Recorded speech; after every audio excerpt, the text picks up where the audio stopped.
naalala namin noong isang araw, sinalubong pa ng mga taga DMW eh. Kaya akala ko naman matutuwa yung mga sinalubong. Nag-post pa sa social media yung iba. Ang sabi, hindi naman kayo nagbayad ng pamasahe namin na. Wala naman kayo itinulong sa amin na. Parang may ganun pa ang dating. Sino po ba yung mga iyon? Bakit ba may ganun pa silang damdamin sa sumalubong sa kanila? Yeah, hindi naman yan, hindi sila OFWs yung mga. Kasi sa isang flight naman posible, yung sinasalubong kasi namin commercial flight. Apo. So may mga kasabay. So meron yan, yes, of course. Meron mga kasabay. So kami naman talaga trabaho namin sumalubong din sa airport ng mga OFWs. Diba, nung Pasko, nagsalubong kami. Kapag may welfare case, kasi may black booking na tinatawag. Ayan. Yung charter flight, at saka black booking charter, yung buong aeroplano.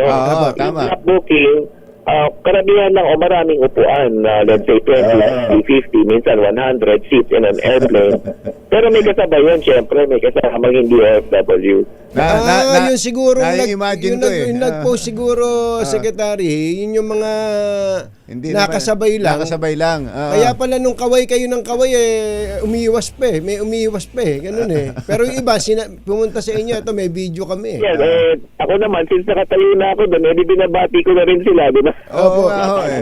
Ang sungit ko naman kung nakatayo. Hindi, pero marami po naman dito. Ito siguro yung mga OFW, lumalapit talaga, dumidiretso sa inyo eh. Nilalapitan kayo eh. Yes, of course. Opo. So may mga nadamay lang na nasa lubong nyo, hindi naman ninyo talaga sila ang sasalubungin. Hindi talaga, pero kinakawin na rin namin. So,